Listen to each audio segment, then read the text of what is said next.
Okay. All right. Welcome everyone who's watching. Welcome to our guest today, Hideo Mabuchi. This is the June edition of the Leonardo Book Club. My name is Erica Ruby. I'm the managing editor at Leonardo. So please join me in welcoming Hideo Mabuchi in this edition. Hideo was a 2018 resident of the Scientific Delirium Madness Residency. This is a collaborative initiative of Leonardo and the Djerassi Resident Artist Program. It brings together artists and scientists at the Djerassi Retreat in Santa Cruz Mountains. Hideo is a physicist who currently works as professor of applied physics at Stanford. In his work on the study of microscopic physical structures and processes responsible for color formation in wood-fired ceramics, he is frequently confronted by the challenge of relating digital images acquired when using optical and electron microscopes to the direct visual impression one has when looking at a ceramic surface with the naked eye, or even to photographs taken with a regular digital camera. He says this relates directly to the challenge of helping a broad audience appreciate that fascinating science is all around us in nature and in the gallery, yet just hidden from view. So Hideo and the entire Scientific Delirium Madness Resident Gallery is featured in this month's issue of Leonardo. It is our free download. We'll be sharing the link to read that. And this is what it looks like here. So please welcome Hideo Mabuchi. Hello. Hello. Hi, Erica. Thanks for having me here. Hi, everybody. Very pleased to have you. I would like to encourage anyone who is watching right now to ask questions, comments, interact with us here. We are on Facebook and we are on Zoom. We'd like for people to watch on Facebook because then the conversation can continue later on as this will be archived online, and I'm trying to get up the comment stream right now, so please bear with me. This is always a technical challenge, broadcasting in two places at once, so excuse me. Yes.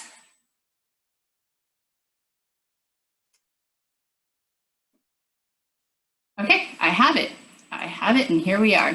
So just a little note on etiquette. Please be respectful and kind in your comments on Facebook. This is a collaborative environment and we want everyone to be comfortable in participating. So Hideo, thank you for joining us. I would like for you please to tell us a little bit about your work as a physicist, how you came to study the ceramics that you do, and a little bit of background about yourself. Okay, sure. So my background as a physicist is in a field called quantum optics. So this is basically the study of the quantum mechanical properties of light and the quantum nature of the way that light interacts with matter. In my research group that I've had at both at Caltech, where I used to be, and then now at Stanford, we work on a wide range of things. In earlier times, I used to work a lot on what I would think of as foundations of quantum physics. So really a lot of work geared towards trying to understand what quantum measurement is all about. And then that led into a spell of kind of working in quantum information science, which was really an emerging field back in the mid-90s. And then these days, I would say that mainly we focus on what I would call the foundations of quantum engineering. So this means, for me, things like developing core methodology for feedback control in quantum systems, trying to understand nonlinear dynamics in systems with strong quantum fluctuations. But then we also have had some kind of spin-off work, I guess you would call it, in single molecule biophysics, a little bit of basic material science, especially trying to work towards nonlinear optics with novel materials. So that's a background of sponsored research work that my group does, by which I mean mainly PhD students and postdoctoral scholars who come to work in my laboratory. The connections to ceramics are really a more personal thing. I've just had a personal enthusiasm for studio ceramics for a number of years.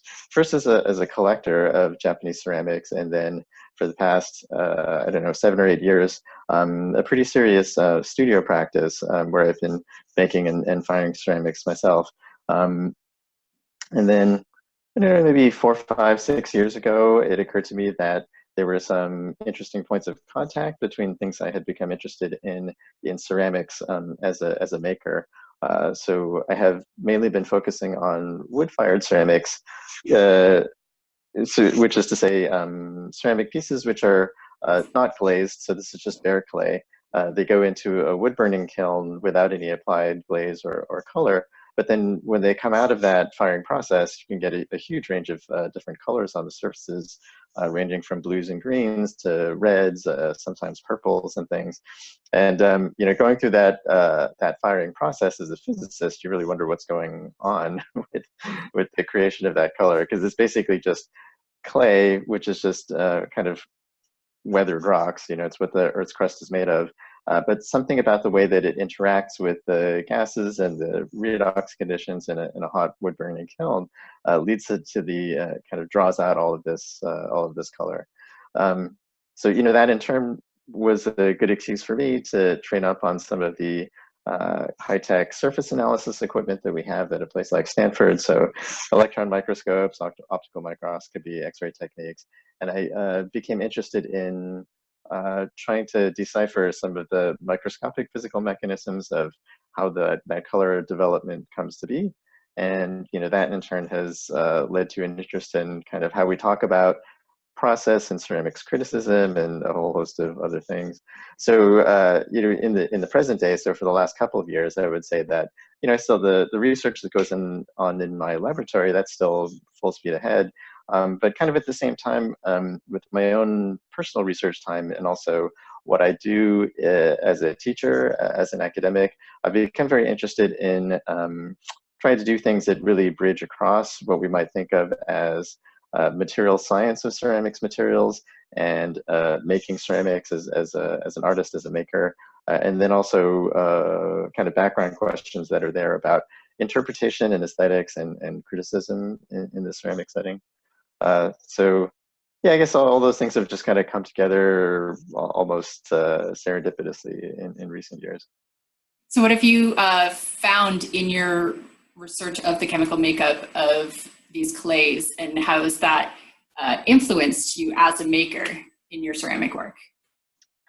When you start to look into it, I think especially in the wood fire process, I should say, I mean, there's a tremendous amount of technical scientific work that's done on glazed ceramics, especially historical glazed ceramics, kind of the classical Chinese porcelains and such, which is I think distinct from what's going on in these unglazed wood-fired ceramics. So what you find in the unglazed wood-fired ceramics, I was just saying that clay in and of itself is kind of made up of the same stuff that the Earth's crust is made out of. So what you realize is that in the firing process, when the pieces are at their highest temperature in the kiln, I think because you're at very high temperatures, and also because the hot gases that come out of the firebox in a wood kiln really carry a lot of flux gases, so things like sodium or potassium. Those really help the very surface of your ceramic pieces to kind of melt, actually, when they're at the top temperature. So imagine your pieces in the kiln, and they've got kind of a thin fluid film or skin on the surface. And then it seems like a lot of the important processes actually happen while the pieces are cooling. And so the fact that the surface of these pieces becomes semi-liquid means that all the trace metals and things can really move around. And you can imagine that as it's cooling, little crystals will form. And so the details of what crystals form and what their morphology is, things like that, that seems to be a primary determining factor of what sorts of colors you end up with. And what was a bit of a surprise for me, although kind of obvious in retrospect, is that if you go out into the scientific technical literature to try to find previous work that helps you to think about these things, it's basically petrology. So, I've been doing a lot of reading recently in kind of basic igneous petrology about, when there's an eruption or when you have magma or lava.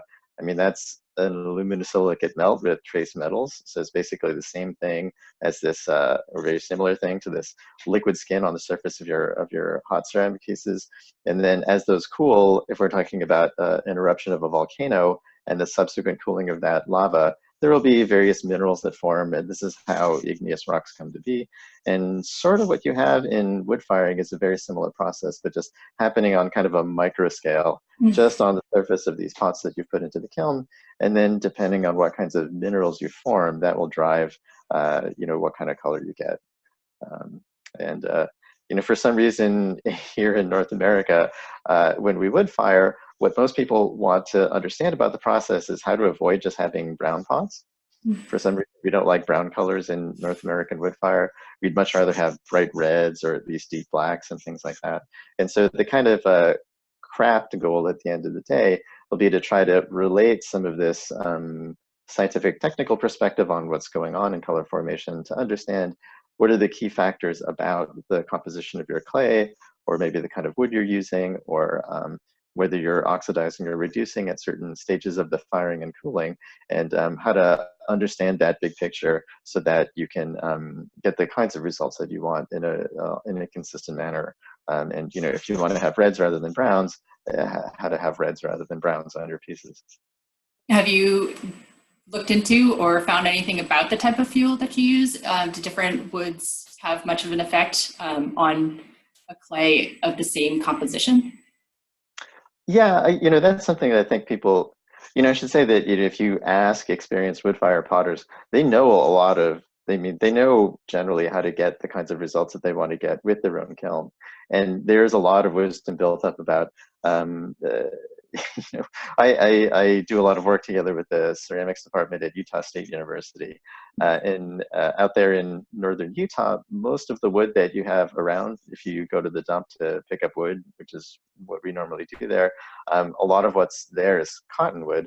And when you fire with cottonwood, you really tend to get surfaces. If you do a standard sort of wood firing, your surfaces end up this kind of gray-blue, which some people really like. I don't like it for my work, but that's a very strong influence of that particular kind of wood. I prefer to fire with a mix of other things, having some pine or willow or other things like there in that, and then you'll definitely get different results depending on what kinds of wood you're firing with. But that sort of, there is a huge body of just that kind of experiential knowledge among potters who do this seriously.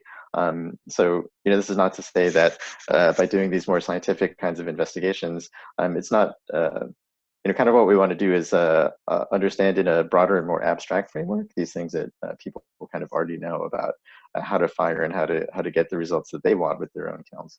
So what type of research have you done in that vein with potters and their general knowledge? Do you speak to people? Is there literature? What does that look like? Yeah, no, I'm. I don't want this to come out the wrong way. I'm very personally interested in the kind of interface and overlap between traditional craft know-how and modern scientific understanding of phenomena where you can approach from either perspective. So things like this about like wood firing and color and surface development, it's really interesting to speak to people who've been firing for decades, and just the amount of things that they know, the range of things that they've tried. They can really tell you a lot about things that they've tried, how they understand things, and that's been certainly an important source of knowledge for me. What gets interesting then is if you ask people kind of what their explanation of, why is it that certain things happen the way that they do, you'll get a very interesting range of explanations, especially from people who don't have a formal scientific training. It's certainly a valid way for people to understand what they're doing. It's an interesting challenge for me to then try to translate that into terms that I would use, or the kind of framework in which I would approach interpreting those phenomena as a physicist. And so, that back and forth between a traditional craft kind of learning by doing sort of way of understanding things, the contrast and the complement between that and a more modern scientific approach that would be based on, chemistry and mineralogy and using fancy analysis equipment like electron microscopes. I really have enjoyed trying to kind of sit on that edge. And I'm really trying to resist taking this sort of a research project too far over into the reductionist let's say, standard contemporary physics kind of paradigm. So I've been working for a few years now with the people at the Utah State University in the ceramics department who I mentioned. So Dan Murphy and John Neely and Todd Hayes, who are the faculty members there, and then the graduate students who have come through the MFA program there. So I've been going out and we've been doing some firings in the wood kilns there, where we've principally been trying to understand the formation of a particular kind of surface called a reduction cool red. And so these are very, they can be very vibrant. They texturally look a little bit fuzzy. They're red colors that can form when you go through a certain kind of firing and cooling schedule. And you know, they have some surprising properties from a physics or material science point of view. When you look up close at these surfaces, you realize when you look up close at these surfaces with a microscope, you understand that, or you see that these vibrant reds are actually little iron oxide nanoparticle chains. So certain kinds of crystal structures forming on the surfaces of these pots that it's hard to understand how they get that way. You know, the nanoparticle chain kind of morphology, this is something, you know, how to produce such surfaces reproducibly. This is a topic that material scientists and engineers study these days for trying to create, you know, materials for batteries or for water purification, things like that. And it's something that just kind of happens naturally for some reason in certain kinds of traditional, more or less traditional wood firing practices. And so what we've been trying to do is sort of, you know, where we have this background of knowledge that you get from using modern analytic equipment to look at these surfaces. We can draw upon the scientific understanding kind of borrowed from the geology literature and textbooks. But then we're trying to do the experiments that we're doing using more or less traditional potter's approaches. So making test pieces, putting them in firings, trying to vary the way that we do the firings, pulling pieces out of the kiln early, that is to say, before they've actually had a chance to cool, comparing what happens with different sorts of clay compositions. So that's the methodology that we've been using to try to answer questions that arise about exactly what's going on in the formation of these reduction cool reds. So it's been kind of a back and forth between you know, the experiments themselves are kind of experiments that almost any potter could do. But in order to understand a little bit more about the results, that is the things that we make by those experimental procedures, we're kind of complementing that with analysis using microscopic equipment and interpreting them using technical knowledge from the material science and geology literature. Very cool. Very cool. We have a question from Facebook from Pavel Chenko, who says, thank you so much for being part of this conversation.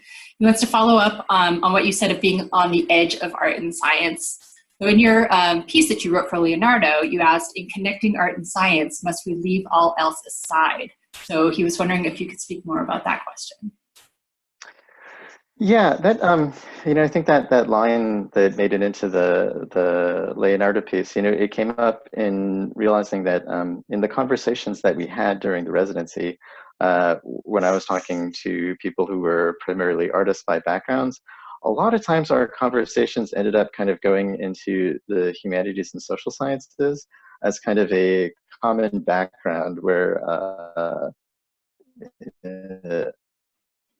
I don't know, you know, when we sort of started from ideas that either come up on the science side or the art side, if you follow them back to why we're asking those questions or why we think the questions are interesting, oftentimes we would come back to, you know, we spent a lot of time talking about ideas of material agency. So things that are there in the new materialism in sociology and anthropology. So I think not leaving all else behind, that's just to say that, I mean, you can focus on trying to build this relationship or interface between art and science. But in my mind, you know, that's just a sort of, it's a particular front and just a larger interest in trying to see how kind of everything is connected to everything. That's more or less what I tried to write about in that piece that's in the Leonardo journal. So that actually gives us a good seg to talk more about the residency. So as I mentioned, the Scientific Delirium Residency is a joint initiative between Leonardo and the Djerassi Resident Artist Program. we are now in our 6th season right now. The residency is starting in June. And I wanted to ask you, how is it that you learned of the residency and what motivated you to apply for it? Yeah, so I live in the area not so far from where Djerassi is. And so if you live in the area, most people are aware of the existence of the I don't know what to call it, of the residency place. Because, you know, there are these sculpture hikes that you can sign up for where members of the general public can come in and go on guided hikes to see some of the installations that residents have made on the campus over the years. So I was kind of generally aware of it, and I think through that became aware of the fact that there was an art and science residency. That was just about the time that I was really trying to get serious about kind of bringing more of my ceramics interest into my day job as an academic. But you know, somehow I kind of never got around to applying to it. Then my wife, who's a poet, she actually went to Djerassi for one of the normal artist residencies, came back very excited about the place and said, oh, you have to apply for this art and science thing. So I did. When I applied, I think I got put on the wait list, but I was lucky enough to then have a spot open up, and I was able to go last year. And so it was, it was really sort of a transformative experience. It was such a wonderful group of people to be there with, and I think we all came away from it with, really important shifts in perspective, and you know, we're still in touch, most of us. So did you go in with some idea of what it was that you wanted to think about or explore more in your own practice, or was it more of an open-ended type of collaborative experience that you were looking for? You know, as I understand it, the intention is that you go in and just do whatever it is that you want to do while you're there. You do have to write an application of some sort in which you pitch a project. But of course, as is always the case with these things, you're writing an application, you know, a year or more in advance of when you're actually going to be there. So, you know, you write something based on what you're interested in at the time. You know, that little bio/intro that you read at the beginning of this broadcast, that was something about, you know, I was at that time struggling with the difficulty of trying to convey to a general lay audience these vast differences in scale. So, you know, if I show you an electron micrograph of crystals that are hundreds of nanometers in scale and tell you that these are things that are responsible for the reduction cool red colors that you see with your eye, it's really hard to kind of get that across in a connected sort of context. And so, you know, I originally wrote about a project thinking that maybe I would sort of focus on that. But, you know, by the time that I actually got there, uh, boy, what happened? I mean, in the meantime, you know, I had started doing some things, not just, I mean, I still work mainly in clay, but I started doing something in fiber art, started doing some weaving. And then I came to the residency at Djerassi just after spending 3 months in Kyoto teaching kind of a ceramics history and aesthetics class there. So, you know, I arrived that day to the residency just with different things in my mind. And, you know, I think I just kind of played it by ear and just from day to day did things that I felt like doing. But you know, at the end, it was a really productive period for me. I think more than anything else, you know, as every resident who is there in the Djerassi program, either in the Scientific Delirium Madness session or other sessions, you have the opportunity to propose to make a kind of installation or sculpture piece that can stay on the grounds for as long as the piece survives. And so this is something that I ended up really focusing on quite a lot. I did actually 2 pieces, one of which is sort of an enduring piece, and another one which is a more ephemeral, a more ephemeral one. But I think for me, that process of trying to think about installation was really that was something that has really had a lasting impact, I think. And focusing on that kind of work really helped me to bring together, you know, this kind of crazy portfolio of things that I've been mentioning already just in this podcast, of seeing how, you know, that swirl of different kinds of ideas can come together in a specific piece of work. So can you talk about your process in the development of these installations that you did at Djerassi? Sure. So maybe the easier one to talk about, the one that's still there. So I think in the first week that you're there as a resident, you go on this sort of a sculpture hike with one of the docents who talks about some of the installations and sculptures that previous residents had made. And it's also a chance for you to kind of see various places and the kinds of sites that people have selected for the work that they make, and to think a little bit about what sort of thing you yourself might want to propose.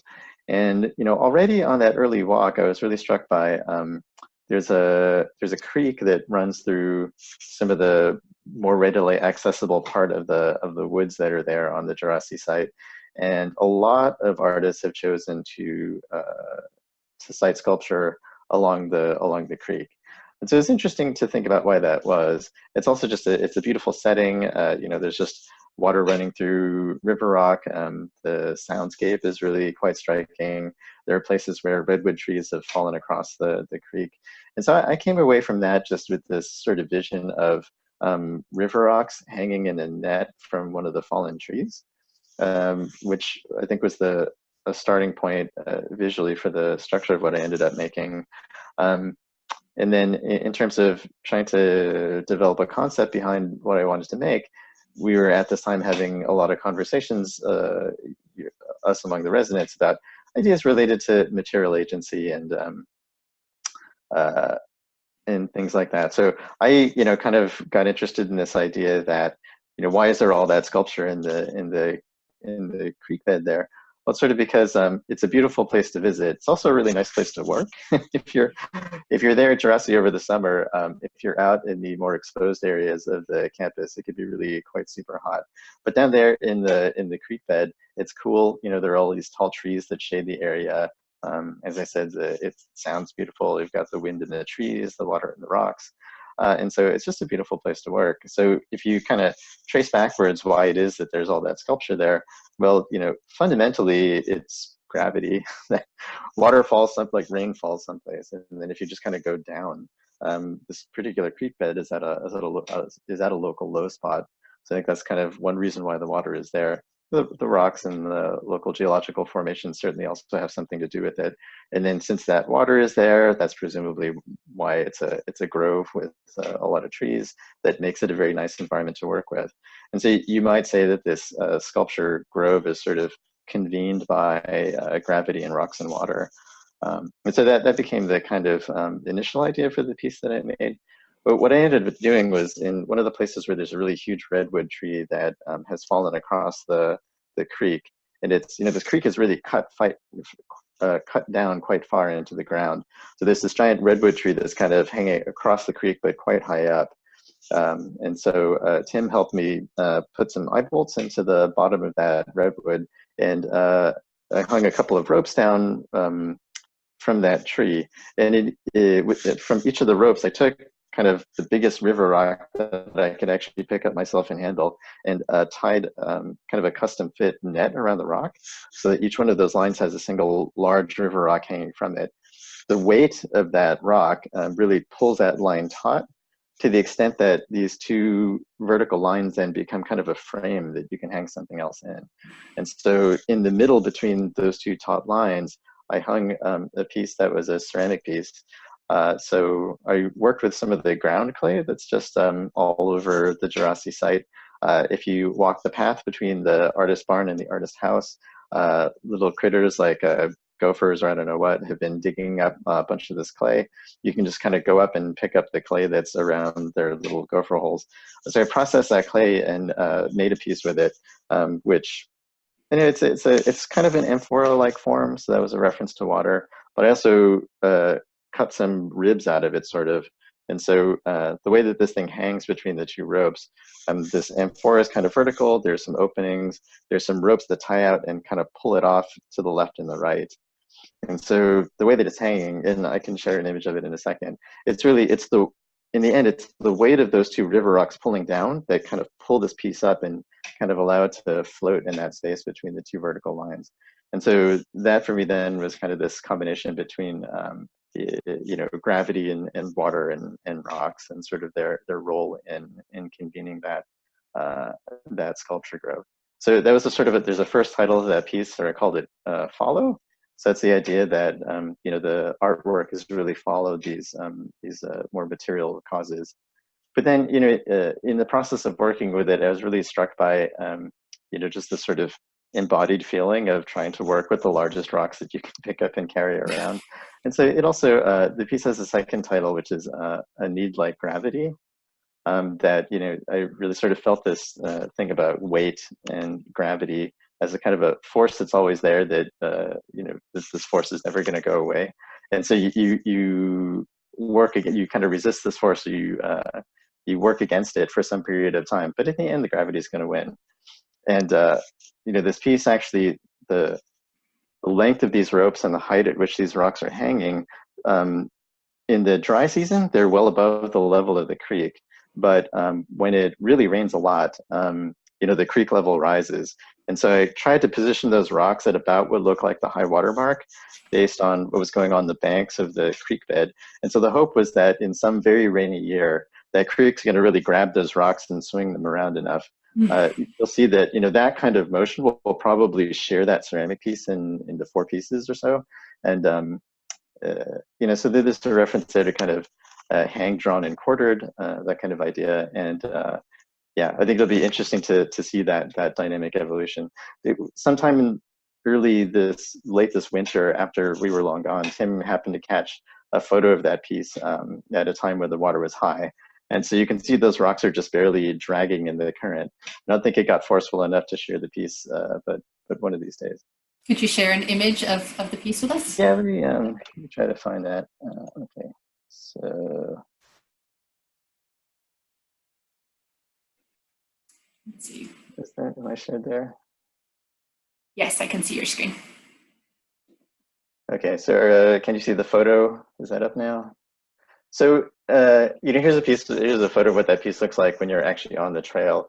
You sort of look down into the creek bed. You can see the big redwood tree that's fallen across the creek. I see. So this is, I actually see quite a few pictures. Can you zoom in on one?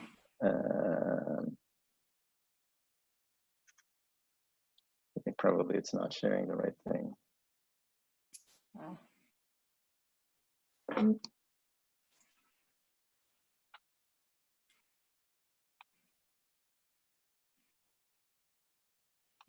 There it is. There, good. Okay, there you go. Yeah, so this is how you see the piece when you're up on the trail looking down into the creek bed. So the creek is down here. This is from the middle of the summer when I was actually making this piece.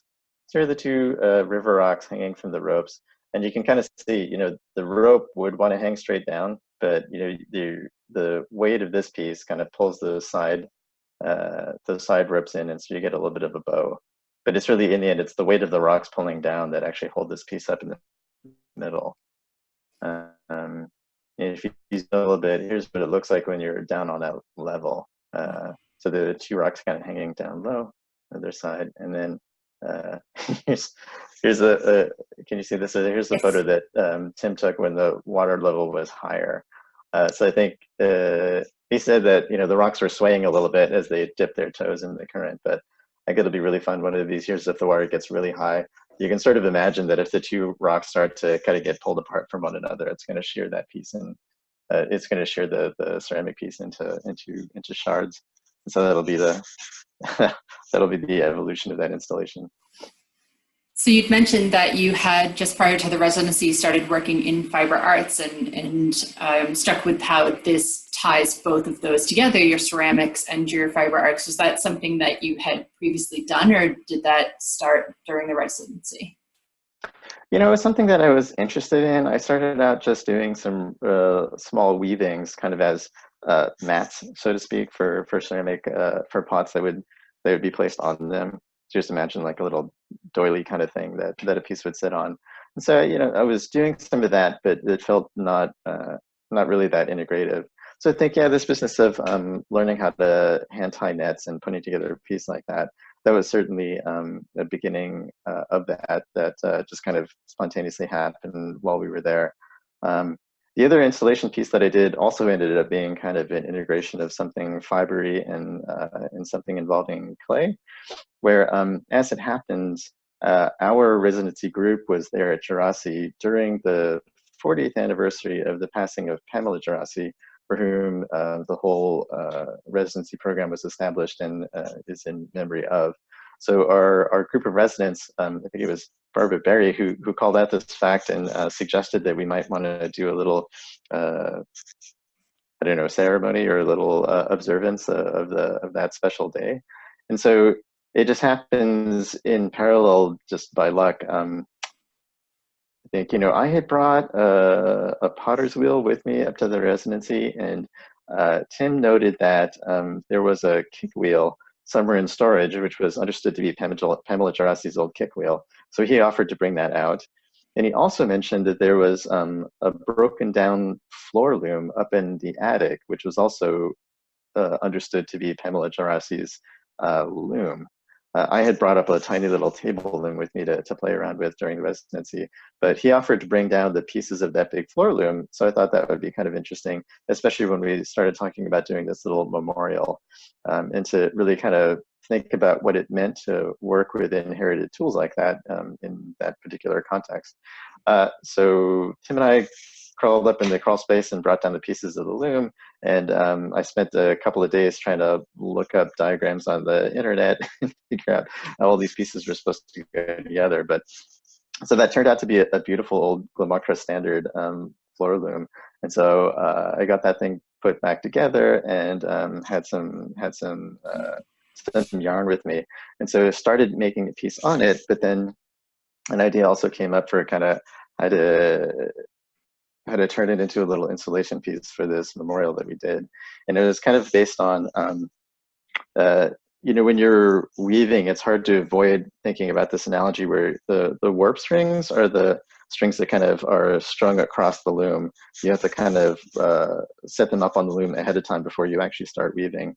And then as you're weaving, you're throwing the shuttle back and forth across the warp threads, and that's creating the cloth out of these strings that are running in orthogonal directions.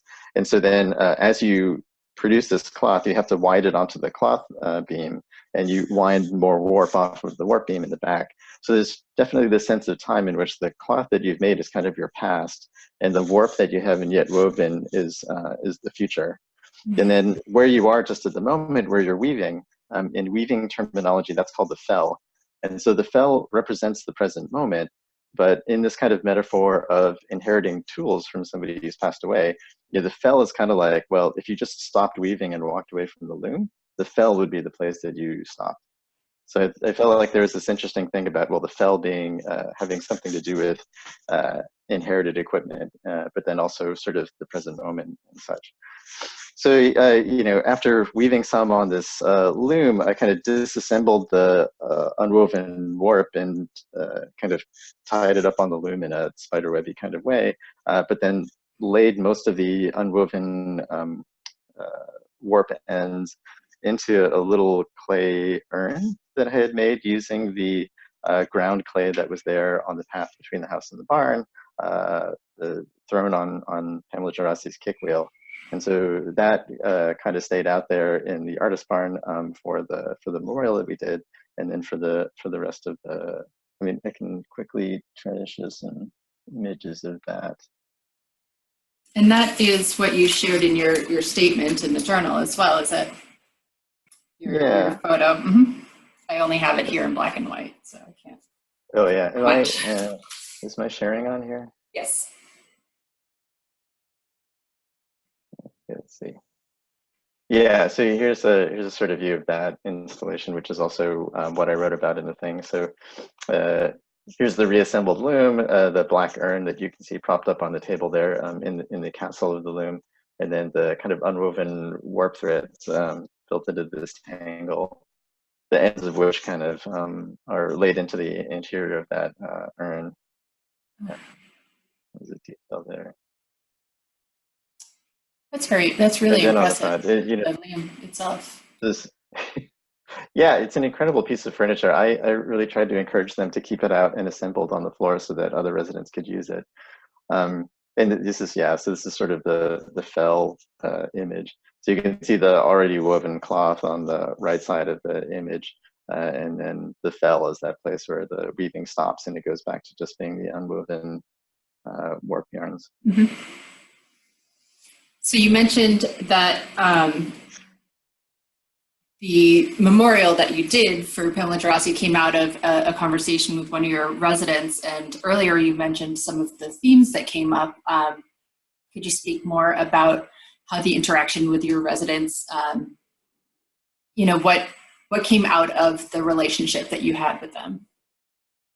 Yeah, it was, I should really say that, all of us got work done while we were there, but I think we would also all agree that the most important thing about the residency was the personal connections that we made in this sort of group that really came together. I think there were lots and lots of very deep pairwise interactions between people in the group. Yeah, I really kind of came away from it, or I remember a moment while we were there of realizing that, that group, I felt more at home in that group than I think with any other community that I had previously been part of. So it was really a very special feeling of, being surrounded by others who were working with similar motives to the way that you were each working, and where people could kind of understand what you were doing and not think that it was strange or weird or somehow needed to be explained. And so, in some ways it was casual. Like, I would sit at breakfast almost every morning with Barbara Berry, and we would talk about kind of technical art history and art conservation, things like that. Had a number of very interesting conversations ranging from material agency to the nature of quantum physics with Anya and Dasha.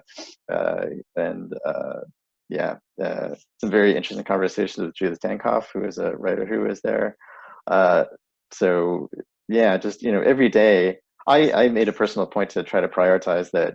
I would always stop what I was doing to have a conversation with one of the other residents, because I felt that that was really the most special thing about that time there. And yeah, lots of, most of what we talked about didn't necessarily turn into anything, but I think we're all still carrying those conversations with us a year plus after the actual residency. So I want to take this opportunity. We have another question from a viewer. This is from Aviva Ramani, who's watching on Zoom. And Aviva asks, I am struck by how interesting the science ideas are, but how they are effectively invisible. And do you have any ideas about how to make them visible? Yeah, okay, so, I mean, I'll preface my response by saying that I kind of feel like in general, I don't personally feel a strong pull or strong motive to try to put science content into the work that I make as a maker. But I do think that it's really important somehow, or what I want to do is to kind of be doing science and be making things kind of in parallel, is the two things that I focus on, both of these things in every day in my life. But yeah, there are, if I just specialize now on the kinds of ceramics and the wood-fired surfaces that I started talking about earlier, I've been trying to think about curating exhibitions and how that can be an approach to really trying to still let the ceramic work kind of stand in the front and be the most important thing about the exhibition, but also to try to convey a sense for how the finished pieces and their aesthetic qualities connect to the process of what happens during firing, and this kind of invisible morphology of what's going on with micro and nanoscale crystals in mineral formation that gives them their colors. So yeah, I've been playing around with curating exhibits as an approach to trying to bring out those connections, and to what I don't want to do is take the ceramic work and reduce it to kind of being specimen. I think that's not really the purpose, but it is. I think I am very interested in kind of as another kind of expressive practice, in finding ways to help to show how qualities that we appreciate about traditional wood-fired ceramics, to show how that actually connects to images that you can only appreciate because of the fact that we have electron microscopes and things like that. So high technology, or processes that are really kind of remarkable, that give rise to these reduction cool reds. And it's one thing to just know that they happen and to like the results. It's another thing to follow a little bit about the detailed physics and chemistry of how these morphologies form, And I think that it deepens your understanding of the finished ceramic work. You know, I don't want it to cover up the finished ceramic work, but I would like it to also be there, kind of standing next to it. I think that finding ways to creatively curate exhibitions in which you have both finished ceramic work and displays of microscope images and some way of trying to convey the process that connects the two things. That's something that I'm very interested in working on in the next year. Have you thought about, or do you make any connection with the geological history of where these clays are sourced? For example, when you were talking about the clay that you collected at Djerassi. Oh, sure. Yeah. You know, that is that kind of connection of, you know, we like to say that wood-fired ceramics, where you're not covering your clay with glazes, but you sort of are working with clays that you dig out of the ground. And, you know, in large part, the forms that you make, the way that you finish your work, those can be geared towards really trying to draw out the properties of clays that exist in specific places. So that kind of sense of terroir, if you want to use the word by analogy with winemaking, that's certainly something that's been a part of traditional ceramics for 1,000 years. And so if you go to Shigaraki in Japan, they have a very special kind of clay there. And I think it's fair to say that the finishing methods, the firing methods, and the forms that have developed in Shigaraki over generations, that's largely driven by the qualities of the clay that they have there. If you go to other parts of Japan, there are different kinds of clays that have given rise to other sorts of traditional aesthetics and forms and surfaces. And in the States now too, and in Europe and elsewhere in the world, people are, I think, very interested in trying to have more of a sense of place and specificity in their work. And so finding your local clays, trying to understand their properties, and making the best work that that clay wants to make, that's definitely something that is there in the community.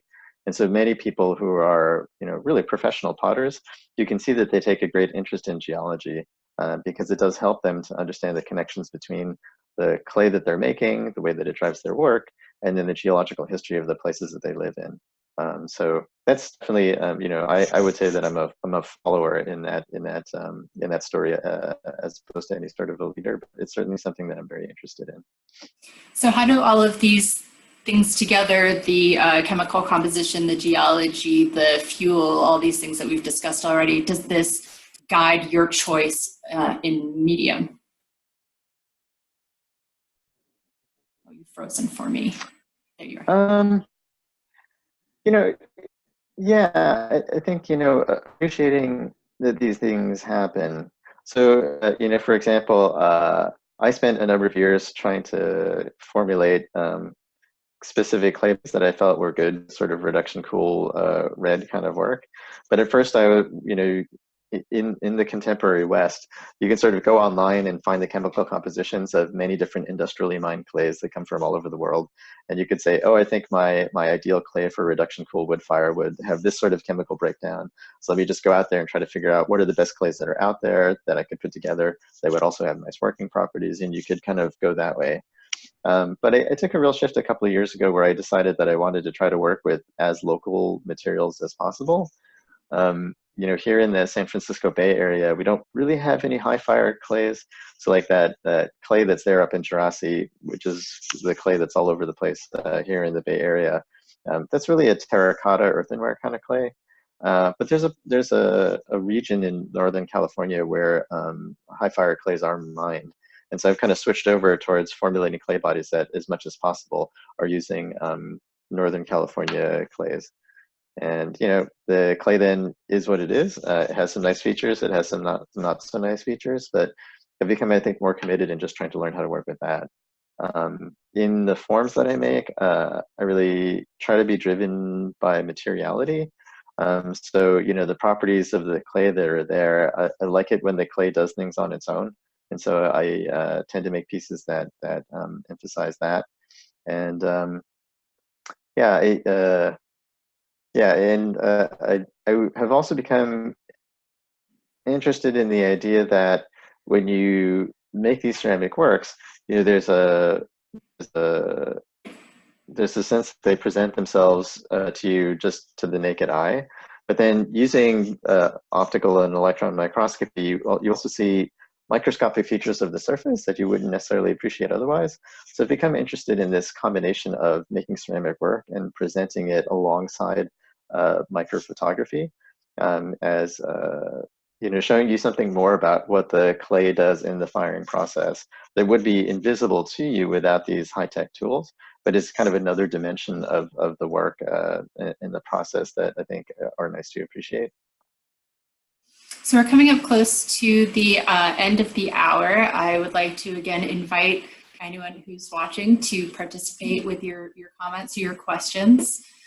And while I'm saying that, we have a fair number of viewers now. Is there anything else that you would like to share while we're coming up and wrapping up? Anything that we haven't touched on so far? Is the image share screen on right now? Yeah, we can see the loom right now. Yeah, let me just try to show a little bit of what I meant by the properties of the clay. Oh yeah, so let's see. So this is an example of that sort of thing. So this is the California clay body that I've put together, and I just realized at some point that in kind of collaring in, as you say, the spout and the lip at the top of a bottle, if you just kind of work with the clay dry and just don't touch it as you're collaring it in, the many clays will give you these sorts of very interesting textural features. So I've been very interested in highlighting those in the forms that I make. And then when they're fired, sometimes if you're lucky, like here's a reduction tool piece where this sort of very leathery black color and then the fuzzier reddish brown that forms that really, I think, accentuates that sort of a wrinkle that happens if you're just throwing the pots in this way. And so like this kind of a textural detail on the work is something that I really focus on now, because it's something that feels like it's really driven by the material and the process. And so I try to start with those kinds of things and then work out a form that goes from there. It's beautiful. Thank you. All right, so I think we can wrap up. If there's nothing else that you'd like to share, I want to thank you really very much for the Leonardo community for being our guest today on the Leonardo Book Club. I would like to tell our viewers that we are offering you a 20% off discount off Leonardo Journal as being part of our book club. We will put that link in the chat so you can join us as a Leonardo subscriber and reader. Again, we were discussing with Hideo Mabuchi the Scientific Delirium Madness Residency, the joint initiative between Leonardo and the Djerassi Resident Artists program, which is our featured free download in this month's new issue of Leonardo Journal. I recommend that you all download, click, read it, enjoy it, share it. This video will be archived on Facebook. We'll also put it on YouTube, and we encourage you to share it, watch again, and let us know what you think. And join us for our next Leonardo Book Club. We do these every month. We alternate between our book authors and our journal authors. And thank you again to Hideo for everyone who participated and watched. And I wish you all a wonderful day. Thank you. Thanks so much. Take care. Bye.